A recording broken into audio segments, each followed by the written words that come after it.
It's not gonna always be smooth. What we say? Adversity. That's it. Adversity today. So it gotta come. And I think it's so. That's why it's so important to have like-minded people. Woo. And I'm telling you.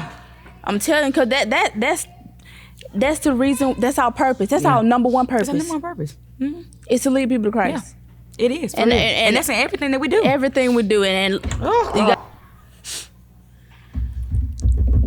I think I do better when I'm tired instead of thinking about it. You know, I ain't thought about it. It's the sad part. I'm slick tired, so that's probably why I ain't thought about it. Okay. All right, here we go. So this your camera, then my camera. I gotta look at my camera. DJ Deuce, you need to look at the camera. All right, what's up, you guys? Shalisha Lewis again with another segment of Girl Talk. Tonight, we're gonna talk about what's holding you back from pursuing your purpose.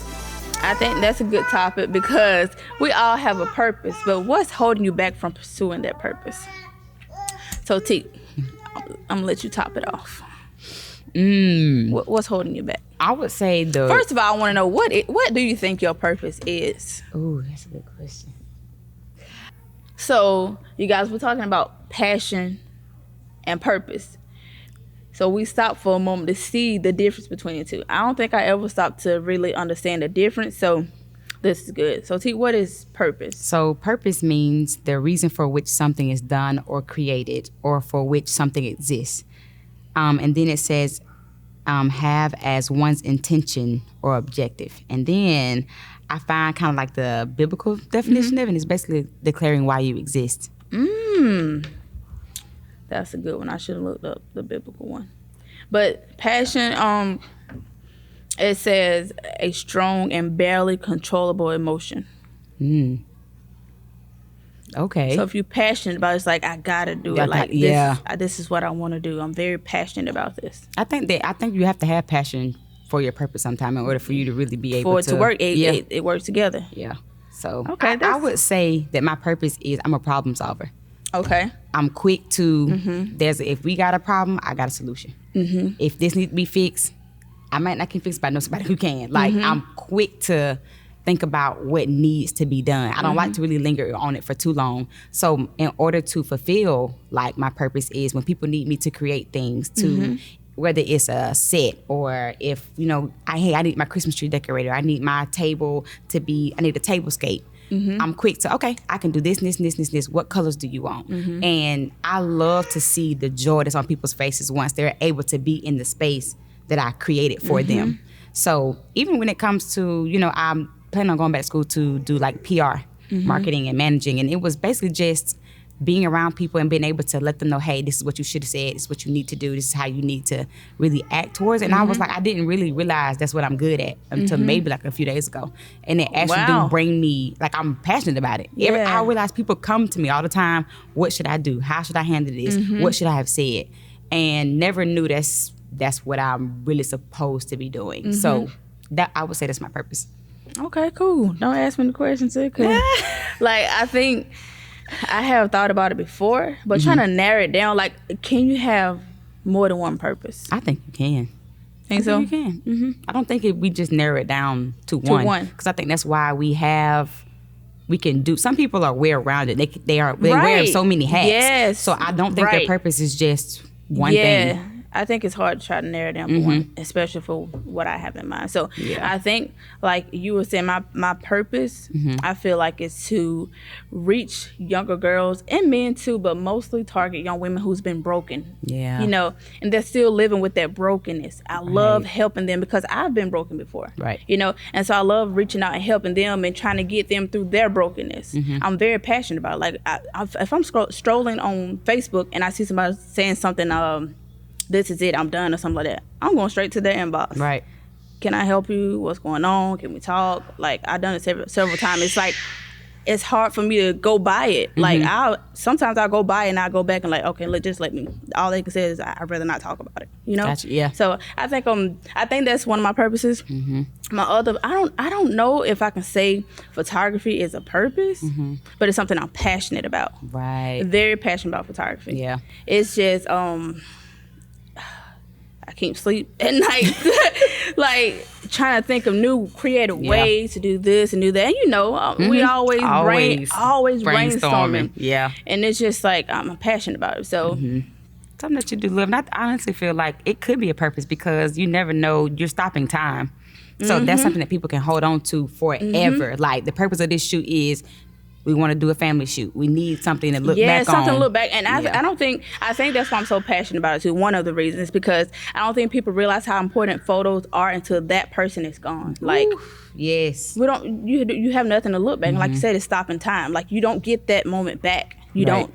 You don't, for real. So you really don't. I love when I can show family members, couples, whoever, the photos, and they're just like, oh my God, they're so amazed by it. Because I mean, they didn't, like, a lot of time, most of the times when I'm taking pictures, when they're just like, oh, I look good, that it builds self-esteem. Yes. Oh my God, you did good. But the whole time it's you. Right. This is how you look. Yeah. But it's because we can't see ourselves. We can't see ourselves. So we don't know the excitement, the joy, we will never be able to see that. Because in the mirror, you can make whatever face you want to, you can't see your natural surprise. Yes, so yeah, yes. I do think that there's purpose in it. It is. Yeah. A lot of purpose in it. So I think another question we had, what's stopping you from pursuing, or like giving your all, reaching your full potential in your purpose? Yeah, this is about to be a real transparent moment. Hey, what my boy Mike Todd said? A hot. What is it? Is it? It is hot. It's honest and humble, open, and transparent. Yes. Is that it? Yeah, that's it. That's Mike it. Todd. I don't know if you ever watched the video, bro, but forgive me if we got that wrong. If we butcher that, sorry. But we finna be hot though. Right. So one of the biggest ones I've always struggled with is fear of being great. And most people have a fear of failure or rejection, but I fear that if I'm too good at this is what you're gonna always expect out of me, and this is the only thing you're gonna expect from me. And it's just like there's more to me than just the creative side. I have a quiet side. Some days I may not want to operate in my purpose. Some days I might just want to just be myself. So I am really afraid of being great to the point where now this all we know her by. So with that being said, if it's not you doing that, you being yourself? Because is it because you've been so comfortable with not giving your full potential that you don't realize that is yourself? That is myself, yeah. And I'm not used to, I guess I would say, like, for the longest time I've never really shown the side that most people are being able to see now. So I'm not used to living in that. So when they be like, oh, I didn't know you did this. Can you do this? But I think it also comes from, and most, if you're a musician or if you are a singer, you know exactly what I'm about to talk about. People only see you for that thing. And they always, it's never, hey, how you doing? It's good to see you. It's always, can you come and do this? Can you come? Sometimes I may not want to go to a church and sing. Sometimes I might literally just want to hear somebody else sing. I want to hear somebody else play the keyboard. Like, they'll DM me. Won't even say, hey, how you doing? It'll literally just be like, hey, can you come and do this? Sometimes I don't want to. Like, I'm pretty sure the same thing for you. Like, where your camera at? I don't want to be the photographer all the time. I just want to sit back and enjoy the moment. Enjoy it. I can't remember what I was watching, and they was telling people, when people ask you, who are you? And it took me a minute to get that together, because I would say I'm a photographer, I'm this, I'm that, but who are you? Yes. And I think that's a good thing to kind of study yourself so you can answer that question correctly. Right. So that's true. So what would you say would be something that is stopping you?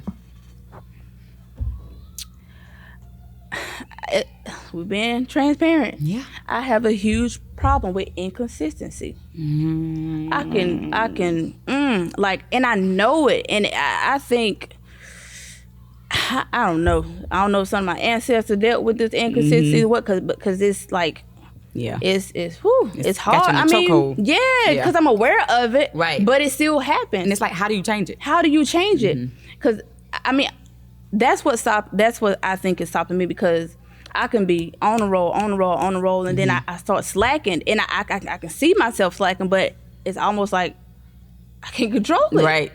Right.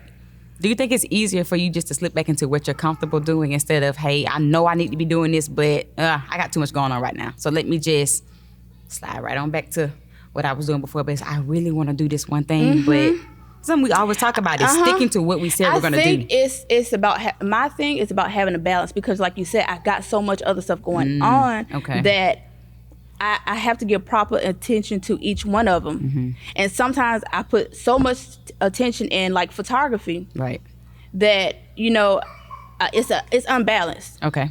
And then I see the unbalance. I'll try to, okay, let me stop this for a minute. Instead of stopping it, I should just, okay, let me do photography. Let me do this. Let me do this.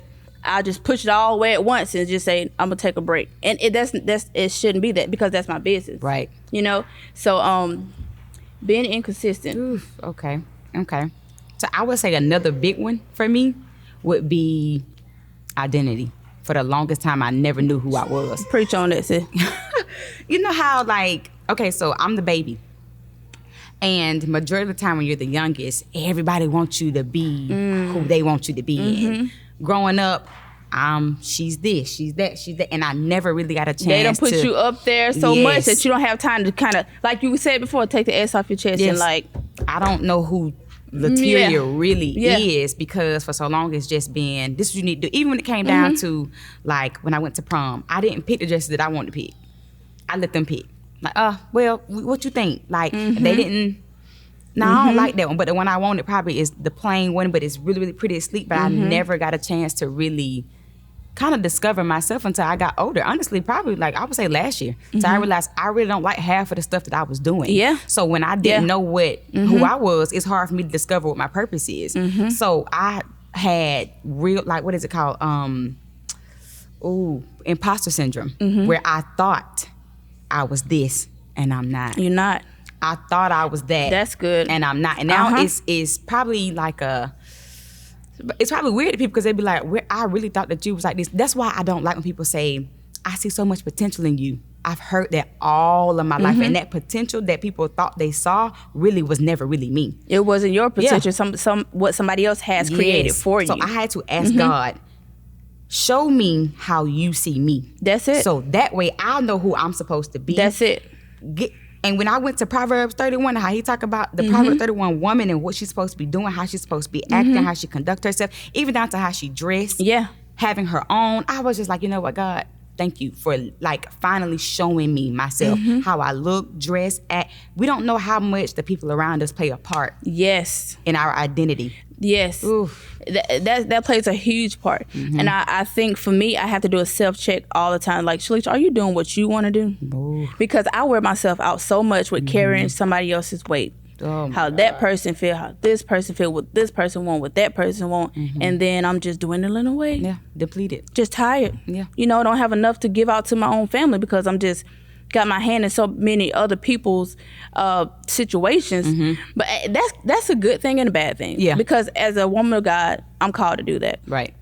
I'm here to be a help to whoever. And I think that's why we have to just what you just last said about, we have to surround ourselves with like-minded people. So I think that helps to kind of push you into your passion, into you know what you're called to do. Because if they don't see that vision that you have for your life, you can easily be pulled this way and that way. Well, T, I think you should sing. You can sing. Well, T, I think you should model. You're pretty. You should model. But you know, like me, I know what T like doing. So I'm pushing you this way. That's been surrounded with like-minded people, you know? And people who know where you're going. And I think that it's important, because we all grow up with some friends, and after a while, you do realize y'all grow up and y'all grow apart. But it's because there are people who are waiting where you're supposed to be. And lately, I've been realizing, like, I'm the strong friend. I'm the friend that, you know, I always call on, but she's the friend that we always go to. But I need friends I can go to too. That's so important.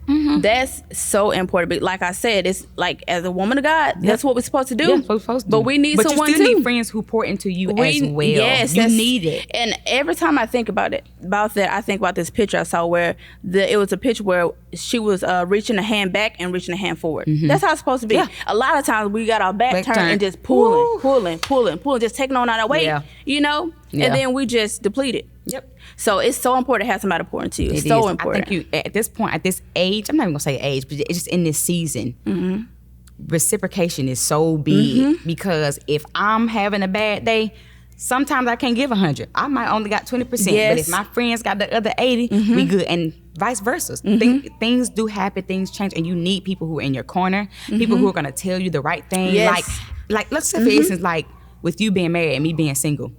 Let's just say if you just like, man, I'm just having a bad day, like I don't know what's going on with my marriage. The first thing I should tell you is, well, sis, let's just pray. Let's first thing. That's the first thing. And then the second thing with me being a single woman, I'm gonna be like, well, sis, I can't really give you no advice because you're in a season that I have not experienced. I don't know anything about. So the best thing I could do is, sis, how about you pray about this? And then you have other married friends. And give me suggestions. Yeah. Counseling. Have y'all tried counseling? You know? I'm like, well, I'm gonna send you this book on something that I saw. Like, it's ways to do that, but it's just like, sometimes when you don't know the season, you got to find somebody else who do know that season, who's been in that season. And I would love to link you with other people. I don't know. You know what I'm saying? But I thank God for putting people around me who are in season that I want to experience. Like all these married friends, I don't even... And that's good because that gives you tangible goals. Yes. It's nothing you see on the internet. Right. This is real life. I see this. I see them. This is real life. Yeah. It's not even something I see on the business internet. partners, women who have their own business, doing their own thing. Like, and I see that now that's like I'm almost gonna say it's almost becoming a culture thing with amongst Black people. Here, we're just starting to have our own business. Now, is it for everybody? No, because I never thought, oh, I'm about to start a business. No. I ain't never want to do that. Like, I'm cool with the 9 to 5, me running your business, but I didn't want to start one. And it was just like, God was just like, I have more planned for you. And I had to realize that. I got on Facebook the other day, and as I'm scrolling, and all I'm seeing is myself, and I'm just like, when did I take these pictures? Not even realizing I did this earlier this year. I went and sung at this church. I created at this place. And God was literally saying, but this is where you always want to be in the background, but you're not supposed to be there. You're supposed to be in the forefront. But for the longest time, you didn't know. I didn't know who I was. Talk to a God. I'm sorry. But when you don't know who you are, you're right. You think that let me sit in the background. Let me stay back here, because I don't want people to think, oh, I'm not humbled, or I'm you don't want people to think that. So that's my main reason for hiding and really not knowing my identity. I think that's how the enemy works, though. Oh yeah, he does. Everybody, like I said, everybody has a purpose, but I think he put these things that in our way to hold us back from pursuing, because it's the very thing that we need to catapult us. Yes. You know, what would happen if I start being consistent? Ooh. Oh, it gave me... Whoa, sis. What would happen? What would happen if you're just fearless? Yeah. Just, even if I did it scared. I saw this post that said, give God 1 year. 2022. I got to give him that year. Just to see what what has he already done that I haven't tapped into already. And so it's just like, that's why I'm so glad that we have been pushed to do this, because it's creating we literally been pushed, y'all. Like, I'm just but it's needed. We've been talking about this since we became friends. Like, we should do a podcast. Never did it. And then one day we came and it was already set up. Right. Hallelujah. Shout out to the boss. Boss man, DJ Lewis. Okay. We done, sorry. But man, but like we said, we need people around us who going to push us. Because really, in reality, he sees something in us that we don't see. You know, and then look at all the good reports we're getting back from this, the good comments. Like, I was just like, okay, God, the church has painted purpose and all that to be so scary and so far fetched, and it's in the box. Yeah, it's and it's not supposed to be. It's not supposed to be. And I just think that as a church, we just got to do better about helping people to find their purpose, discover, and not make it seem so scary. Like, well, you need to figure out what God wants you to do. Okay, well, you need to give them tips on how to get to that point. Because how did you know that God called you? You had to hear it, but what did you do in the process? Because I'm pretty sure it's a process to everything that we do. It's a process to everything. Salvation is a process. Oh, yeah. So they tell people you need to be saved, and then just throw them out there among the wolves. Don't give them no scriptures, no tips. How do you turn from your wicked ways? Am I supposed to just do a 180 or a 360? I think a lot of churches or church people is just stuck in tradition. Yes. And then too, it goes back, they haven't been taught different. Right. All they know is get saved or you're going to hell. But I don't want church to be a rehearsal for me anymore. At this point, I don't want to rehearse what I've been seeing. That's it. So, and that's what a lot of people do. Yeah. And it's just, we just go to church and say we go or we going to see who all coming. At this point, if it's not personal for you, then what's the point? Like, my purpose is so personal for me. Like, if I'm going to church I'm a praise and worship leader. So all the time, I have people walk up to me and be like, you don't know what you did for me today. You don't know. And I'd be like, God, had I not been walking in the purpose of me being a praise and worship leader, who knows what would happen to these people? Like, at this point, the blood would have been on my hands for being disobedient. And I was like, you know what? As much as sometimes I don't want to, as much as some days today I started to stay home, just to be real honest. I wanted to stay home, not do anything. And God literally just put it in my spirit, you don't know who is waiting on you. And I think that's so good, because that's why we need to give our all into our purpose. It can be anything, praise and worship leader. Yeah. You could just be a scripture reader. You don't know what that scripture reading going to do for somebody. Know. Yeah. You never know and who what needs it can do for you. Because sometimes the worship, I almost forget about the crowd. It be for me sometimes. It has to be personal. Yeah. It has to be personal. It is. And I love worshiping God. I love it. It's like I do it every day. It's not just a Sunday morning type thing for me. This is every day. So I had to realize my purpose with everything else got to be every day too. It has to be. Has to be.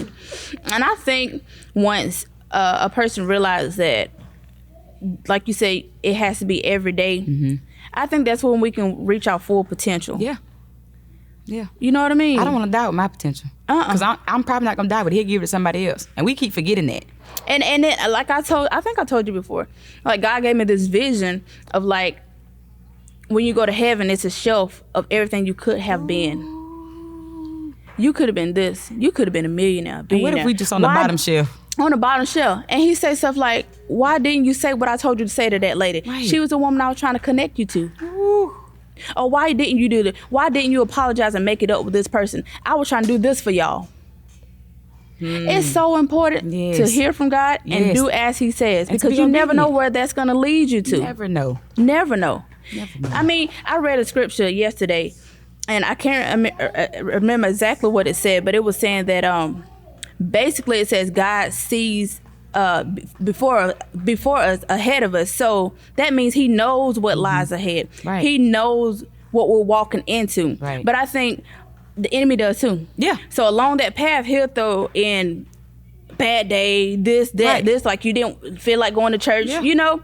But it's those moments we have to push through those moments, because we never know what it's for. Right. But they're always going to come. That's the thing. We got to realize it's not going to always be smooth. What we say? Adversity. That's it. Adversity today. So it got to come. And I think that's why it's so important to have like-minded people. Yes. Because, like, we have this thing where we say adversity today, and you gonna boost me up, sis. Right. You know it's just this, sis. And I might be like, T, it's just this. You need people who gonna keep you going, keep you going, keep you going, keep you going. Because, like you said, the scripture they had to hold his hands up. Like, sometimes you need people around you to hold your hands up. They got, like, to keep you going. To keep you going. So what the Bible say? Confess your sins one to another. Yeah, so that you may be healed. Yeah. And that's the truth. And I think that's why we're so strong in our relationship, because I'm gonna tell you, we're gonna but we need it. Yeah, we need it. You need friends that you can be like that with. Like,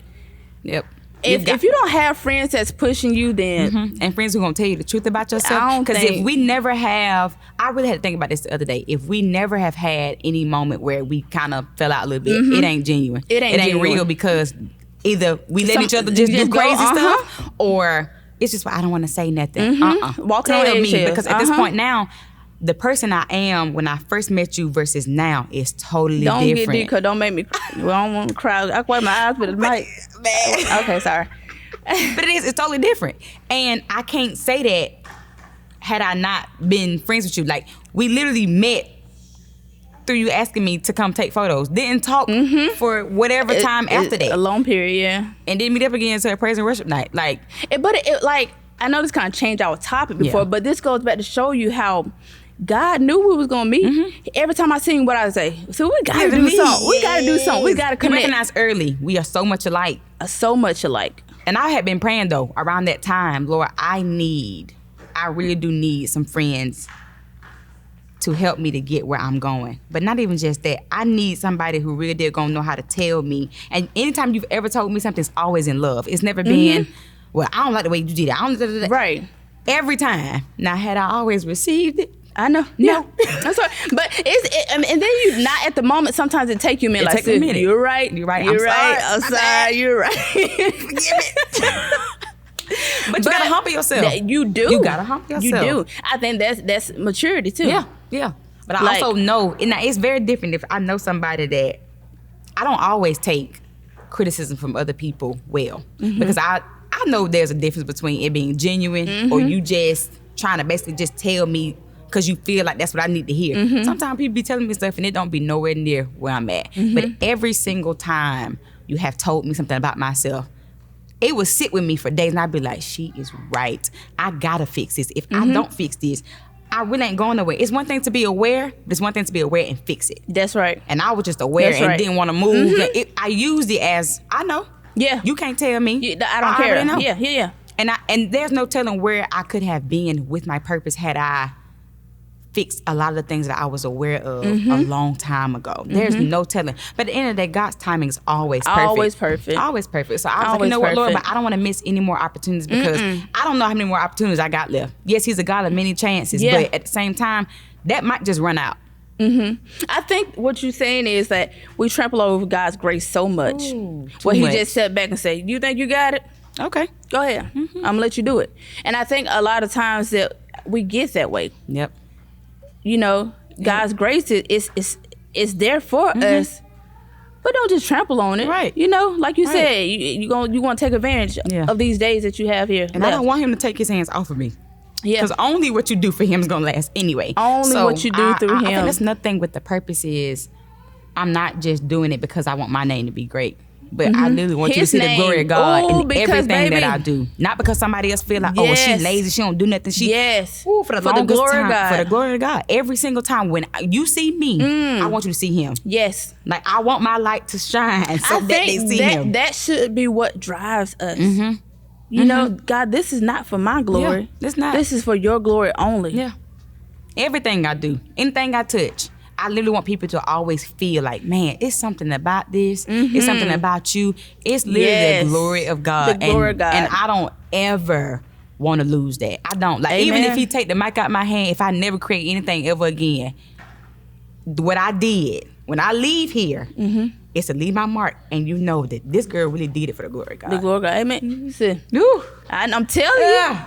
I'm telling you, because that's the reason. That's our purpose. That's our number one purpose. That's our number one purpose. It's to lead people to Christ. It is. And that's in everything that we do. Everything we do. And you guys, we could talk for a long time. We're going over a little bit over our time. My boss came and hit the wrist, so I know. But man, if y'all want a part 2 of this, let us know. Let us know if you have anything you want us to touch on. Hit us up in the comments. And I don't want to stop. I feel my help. Well, that's how I feel my help. But I'm going to go ahead and cut this short. Thank y'all for tuning in again. Lord, Lee and Teak, Girls Talk. All right, deuce. Bye, y'all.